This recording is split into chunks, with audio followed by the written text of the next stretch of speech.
I'm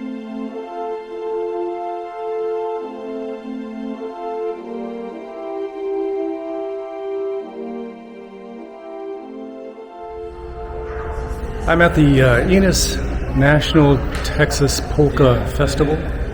It's an interesting festival. They just finished the parade. I missed the parade. It took me a while to find parking. But right now we're going to enjoy the events here. We're going to go dancing in a bit. And my wife really is a big fan of polka. I'm not so much, but you do what you can as a husband, okay? So let's get to the rest of the video.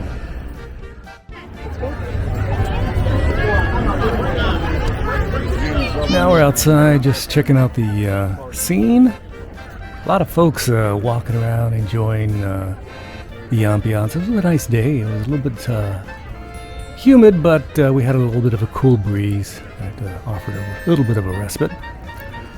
Something about the demographics my wife noted to me. She said the carnival, all these booths, there's a good half the folks in attendance were Latino, Mexican-American, Chicanos, whatever you want to call them. And so definitely a demographic shift between the carnival, the outdoor booth, and those kinds of activities in the parade, and a lot of African-Americans also. So it's a very different demographic from who goes to the actual halls, the Sokol Hall and the various halls. I think they have 3 different halls where they have dancing. At those venues, it's pretty much a Czech an event. Of course, there is some diversity. I brought some diversity, didn't I? And other people that are interested in polka dancing go down there. But it's primarily less Latinos, definitely less black people.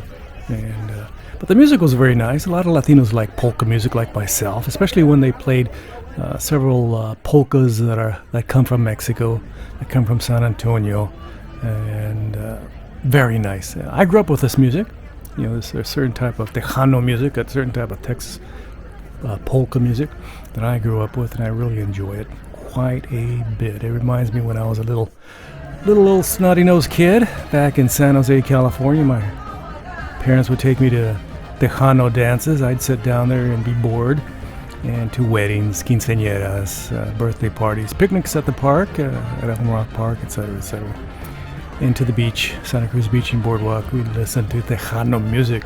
And at that time, a lot of the radio stations played Tejano music because the Latino population at that time was Tejano. More recently, they're coming from Nicaragua, portions of Mexico, not from Texas. They're not the Texas migration. The Tejanos and the people from Oklahoma migrating to California now, back in the 80s, 90s. So folks starting to come from actually Mexico. So here's a little area outside, a little placita. I'll show you the ambiance. It was a very nice day. Very, very nice day. I enjoyed myself quite a bit. The weather forecast was for quite a bit of rain, storms, but it definitely didn't, that did not materialize. Here's some of the costumes. I just want to show you some of the handiwork. They're very proud of the Czechoslovakian culture in the various communities in Texas. There was a large migration in the 1850s, 40s, and also 60s. And a lot of the Czechs and the Germans that were in Texas weren't very big supporters of the Confederacy. And a lot of them left to join the Union armies, or were conscripted, unfortunately, to be part of the Confederate Army, but they were definitely against the war, the newly arrived immigrants from the Czech Republica, Monrovia, and all those areas specifically. So here's some of the handiwork, very nice. So you got some different styles, and you got the nice sashes, the dolls, etc., etc. Very nice. I really liked the handiwork, and of course my wife, who's big into sewing, big into costume making, and big into everything fabric and knitting. She really loved it. So here we are back at the dance. People are dancing, little children are attempting to dance, and again, the demographic shift. There's less Mexicans, less black people, mostly Czechs and Germans and other folks that really enjoy this music, and myself. And I'm a Latino. My parents are Tejano, and I really grew up with a lot of this music because it's there's what's called hybridization. Hybridization, when you get two cultures that intersect, collide, and there's a lot of that, sharing of cultures.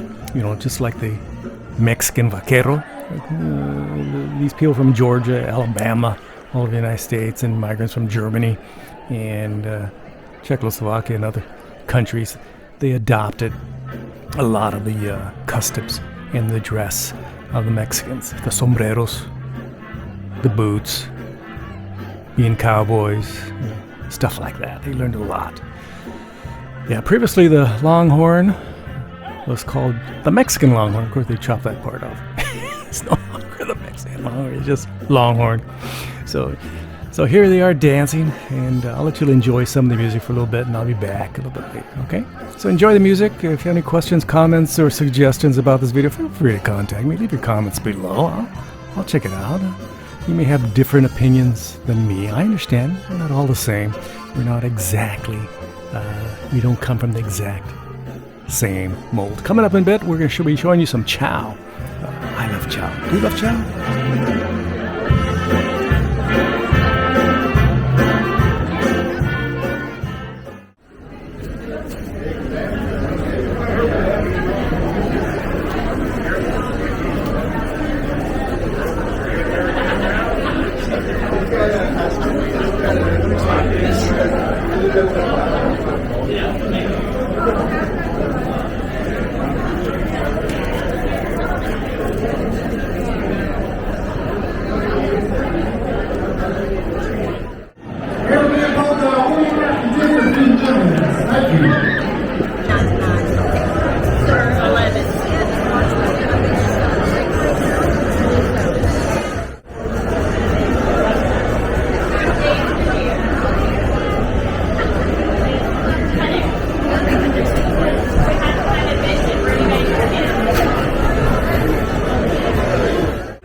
I'm at SPJST Lodge number 25 here in Ennis, Texas. It's a nice day. It's a little overcast. Try to get some of that sun on me. Yes, I do need some color, okay?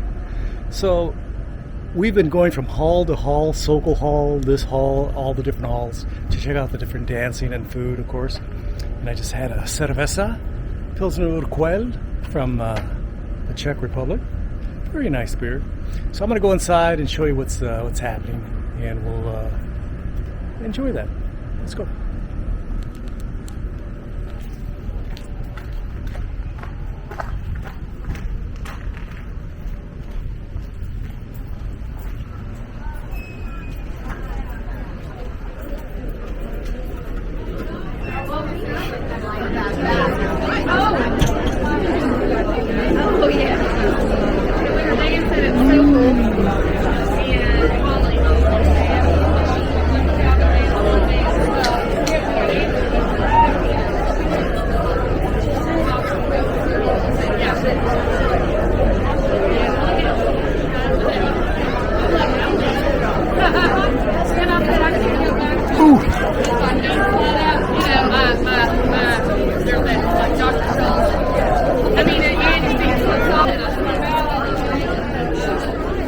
I'm a bit early, and obviously it's a bit noisy inside here.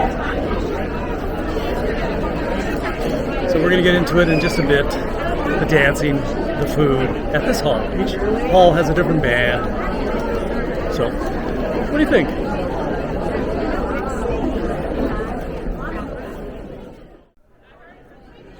They had a very nicely attired Czech color guard, and on stage they played music, and everybody in the audience did the Pledge of Allegiance and the Star Spangled Banner song, etc., etc. It's very patriotic at this event in the hall. So I really enjoyed myself while in Ennis, Texas. Ennis, Texas is very well known in Texas for having an excellent display of flowers during the spring, specifically the Texas bluebonnets.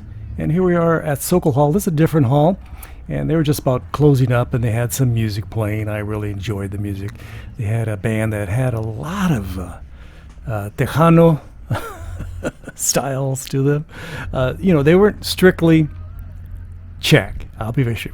They weren't strictly Czech. They had definitely they've been influenced by Tejanos and that sort of Tejano sound of South Texas. So we're going to get into some of that music, and after that I'll be back in about 2-3 minutes. Let's check out some of this music at Sokol Hall.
Thanks for watching my video of the dancing at the street scene here. I didn't get to check out the parade this year because I was a little late. So don't forget to like, subscribe, and share. I would greatly appreciate it. Thank you very much. Please leave a kind and super friendly comments below the description. And check out my RVTA website where I have my photographs, rvta.myportfolio.com. Also, don't forget to check out my Patreon page. That's critical. Patreon.com/ just one slash, JMM Garza. Look forward to seeing you, and don't forget to check out all my videos if you have a chance. Again, don't forget to like, subscribe, and share, and leave your kind and super friendly comments below the description. From Ennis, Texas, where they have the National Polka Festival. It's a nice festival. A lot of dancing, a lot of food, a lot of the usual commercial booths and stuff. Gracias. Adios. Bye-bye.